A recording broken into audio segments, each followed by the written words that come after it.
17 রোজার মধ্যে আজকে প্রথম এমন হলো। আসলে শরীরটা এত খারাপ ছিল, মানে এত মাথা ব্যথার চোটে আমি বসতে পারছিলাম না, দাঁড়াতে পারছিলাম না। তো আমি প্রেসার কুকারে বুট সিদ্ধ দিয়েছিলাম। তো দেখি যে গন্ধ আসতেছে, পরে যেয়ে দেখি ঢাকনা খুলে পুড়ে গেছে। যাই হোক, কী আর করব, এখন আর কি ঝটপট ইফতারের আয়োজন করতে হবে। তো আমার বরকে ফোন দিয়ে বললাম যে ইফতারের আয়োজন কিছু করি নে, তুমি পাউরুটি পাঠিয়ে দাও। তো ও পাউরুটি আর দুধ পাঠিয়ে দিয়েছে। আমি বলেছিলাম 2 লিটার দুধ যেন পাঠিয়ে দেয়।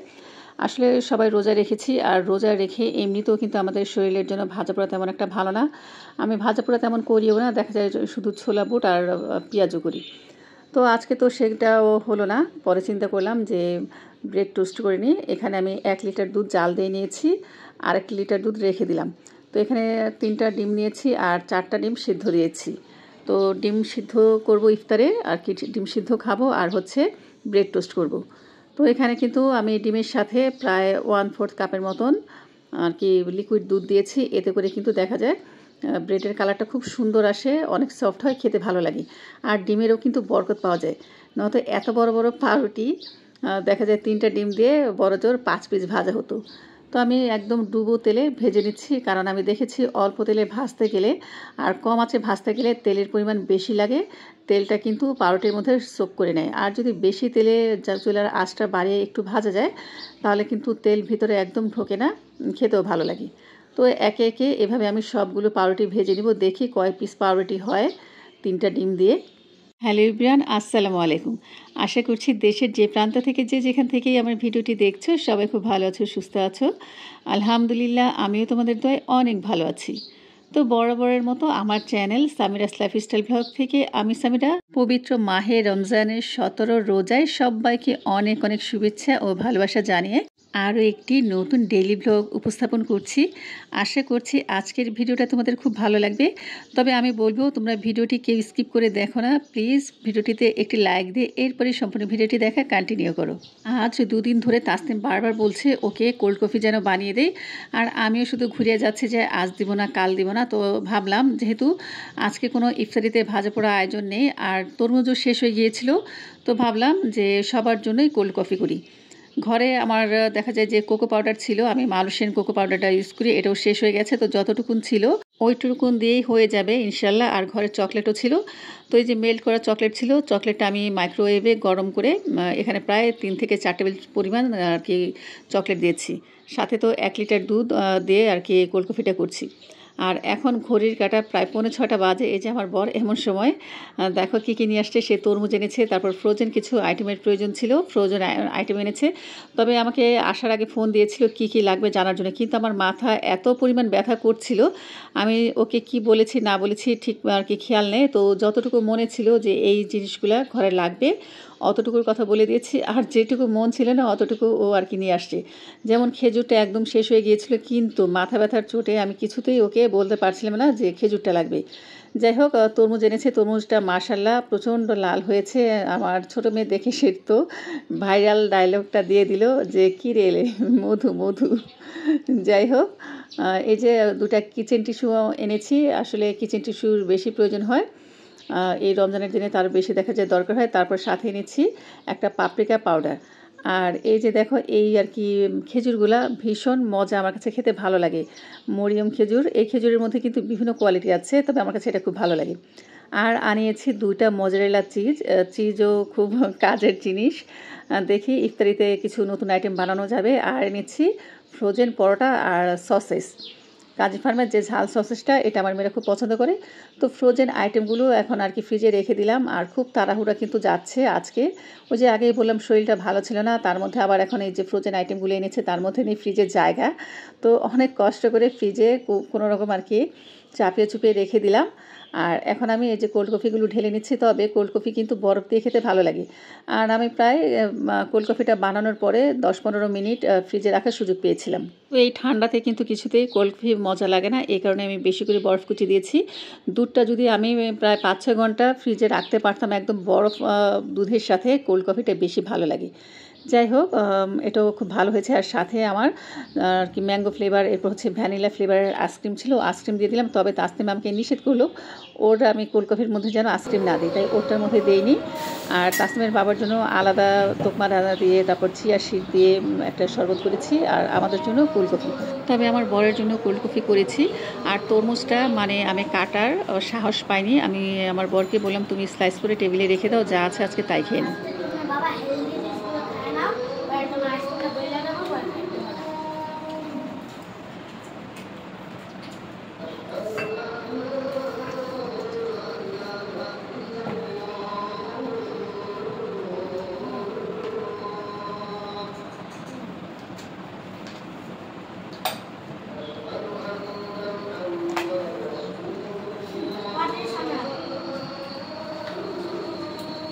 তো আজান দেওয়ার পর আমরা সবাই ইফতারি করে নিলাম। আলহামদুলিল্লাহ, কোল্ড কফিটা কিন্তু অনেক ভালো হয়েছে।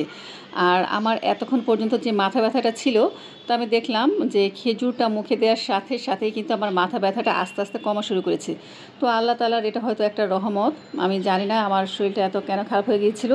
এমন না যে রোজা রেখেছি এজন্য, কোনো ক্ষুধা লাগে নাই, কিন্তু মাথা প্রচণ্ড ব্যথা ছিল। তো এদিক দিয়ে দেখো, আমি একটুখানি কোল্ড কফি রেখে দিয়েছিলাম যে ও যদি পরে খায় আর কি, তাসনিমের জন্য। তো ওর কাছে এত ভালো লেগেছে, ও বললো যে মাউনি আর কোল্ড কফি নাই? আমি বললাম আছে। তখন সে আর কি গ্লাসে ঢেলে নিল আর খুব খুশি হয়ে কিন্তু খেলো। আর এখন ঘড়ির কাঁটা প্রায় 8:30।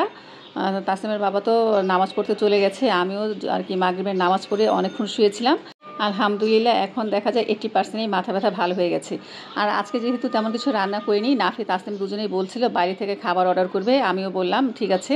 দিনের রোজায় একদিনও কিন্তু বাইরে থেকে কোনো খাবার অর্ডার করা হয়নি। তো আজকে আমারও ভালো লাগছিল না, একটু ক্ষুধাও লেগেছিল। তারপরে তাসনিমের বাবা টাকা দিয়ে গিয়েছিল। তো এখানে আমরা অর্ডার করেছি মাসালা চিকেন, সাথে হচ্ছে ভেজিটেবল সালাদ, আর হচ্ছে ফ্রাইড রাইস। তো দেখলাম এটা কেমন, দেখতে তো কালারটা ভীষণ লাল টুকটুকে। তবে আমি একটু মুখে দিয়ে দেখলাম, তেমন একটু ঝাল হয়নি, একটু মিষ্টি মিষ্টি, আবার একটু ঝাল ঝাল, আর কি খেতে ভালোই লাগে। আর এই যে রাইসের পরিমাণ এতটুকু, মানে একটা প্লেটারের মধ্যে যতটুকু থাকে একটা পার্সেলে ওরা ততটুকুই দিয়েছে। এই এতটুকুন খাবার 340 টাকা, চিন্তা করা যায় এটার মধ্যে কি দিচ্ছে। এটার টেস্ট আমি যদি অন্য মাংস সেম। এখানে কয় টাকা টোটাল? 680 টাকা। ডাল না, আমি খাই আমার ডাল আছে। আর এই হচ্ছে সালাদ, সালাদে চাই চাই দিচ্ছি, খাই দেখি কেমন লাগে।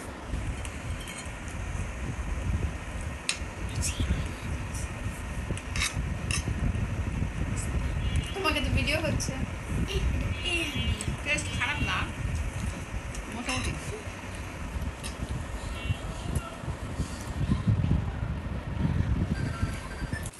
লাইক করিস না।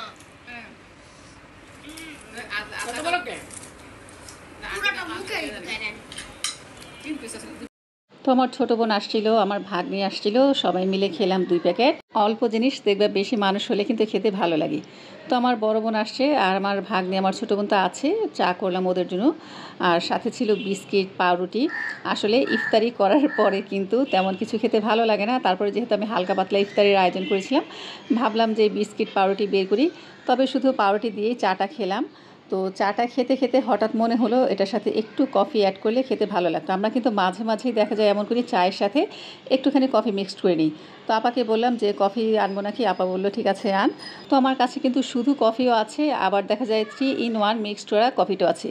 তো আর কি মিক্সড করা কফিটাই নিলাম, এটার সাথে দুধ, চিনি সব কিছু মিশানোই আছে। আর এই কফিগুলো কিন্তু খেতে ভীষণ মজা লাগে, এক প্যাকেটে অনেকটা পরিমাণ থাকে। তো একটা প্যাকেট ছিঁড়ে আমরা 3 জনে নিলাম, আরও কিন্তু অনেকখানি রয়ে গেছে। আর এখন কফি মিক্সড করে চাটা সবাই খুব মজা করে খেলাম। তো চায়ের আড্ডাটা আমাদের বেশ ভালোই কাটলো। আর আজকে কিন্তু আমার রান্না বাড়া তেমন কিছুই হয়নি, তো রান্না করতে যাব। তবে মুরগিটা কিন্তু আমি কেটে রেখে দিয়েছি, ওই যে দেখা যায় একটু একটু করে কাজ করছি। যখন মাথা ব্যথাটা একটু কমেছে, দেখা যায় পেঁয়াজ কেটে আসছি, আবার দেখা যায় যখন আরেকটু কমেছে তখন মুরগি কেটে আসছি। তো এভাবে কিন্তু আমি আর কি মুরগি কেটে ধুয়ে পরিষ্কার করে রেখে দিয়েছিলাম। আর এখন কয়টা বাজে জানো? এখন ঘড়িতে প্রায় 12:30 বাজে। আর এমন সময় আমি আর কি সেহরির খাবার রান্না করছি। এক হিসেবে অবশ্য ভালোই হয়েছে, গরম গরম খাওয়া যাবে সেহরিতে। আমি কিন্তু মশলার মধ্যে 2টা টমেটো দিয়েছি, টমেটো দিয়ে খুব ভালো মতন মশলাটা কষিয়ে নিয়েছি। আর এখন মুরগির মাংসটা দিয়ে দিলাম। মুরগির মাংসটাও আমি একটুখানি লবণ দিয়ে কম আঁচে কষিয়ে নিব। আসলে কষানো যত ভালো হয় তরকারির টেস্ট কিন্তু ততই ভালো হয়। তবে মাঝে মাঝে দেখা যায় আমি একটু ফাঁকিবাজি রান্না করি, কষাতে তেমন একটা ভালো লাগে না, তো এই কারণে দেখি যে তরকারিগুলো খেতেও ভালো লাগে না। তবে ম্যাক্সিমাম সময় আলহামদুলিল্লাহ আমার তরকারি খেতে সবাই পছন্দ করে, আমার বর তো খুবই পছন্দ করে আমার রান্না। যাই হোক, এখন আমি মিডিয়াম আছে, এই যে দেখো প্রায় 15 থেকে 20 মিনিট সময় নিয়ে আমি মৃদু আছে পুরো আর কি মাংসটাকে কষিয়ে নিয়েছি। চাইলে কিন্তু এই কষানো মাংসটা দিয়ে ভাত খাওয়া যাবে, তবে যেহেতু রোজা রমজানের দিন একদম কষা কষা হলে তো আর ভালো লাগবে না, তবে আমি ভুনা ভুনা করব, এই কারণে দেখা যায় আমি 2 কাপ পরিমাণ পানি অ্যাড করে দিব। আর সাথে ছোট্ট একটা আলু দিয়ে দিব। অবশ্যই আলুটা আমি দিতে চাইনি, কিন্তু আমি যে বুটের সাথে আলু সিদ্ধ দিয়েছিলাম সেই আলুটাই রয়ে গেছে, বুট তো পুড়ে গেছে, কিন্তু আলু কিন্তু পড়ে নাই। যাই হোক আর কি আলুটা আমি একটু ভেঙে দিলাম। আর এখন যে চুলার আঁচ কমিয়ে আমি ঢেকে রান্না করব। 5 মিনিট পরে কিন্তু তরকারির এই অবস্থা। তো আমি লবণটা চেক করে দেখলাম একটুখানি লবণ লাগবে, লবণ দিয়ে দিলাম। আর এখানে আমি অ্যাড করব হচ্ছে একটুখানি গরম মশলা আর একটু টালা জিরা গুঁড়ো।